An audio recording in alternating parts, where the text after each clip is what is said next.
China's PLA Navy conducted its first-ever dual-carrier exercises in the South China Sea with the Liaoning and Shandong aircraft carriers. This training aimed to enhance the integrated combat capability of carrier formations and was part of regular real combat drills.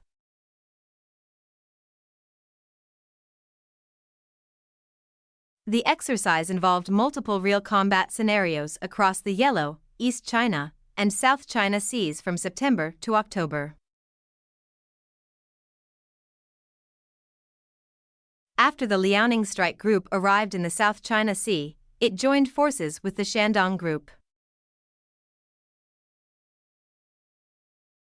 The Liaoning Group has since returned to its home port in Qingdao, while the Shandong Group's location remains undisclosed.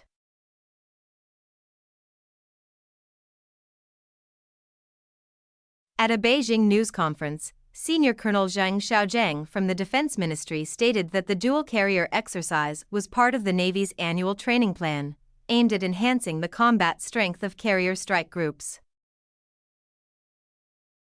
The Navy currently operates two aircraft carriers, the Liaoning and Shandong, each with a standard displacement of around 50,000 tons and a conventional propulsion system, utilizing a ski jump for aircraft launches. The more modern CNS Fujian, displacing over 80,000 tons and equipped with an electromagnetic launch system, did not participate in the exercise.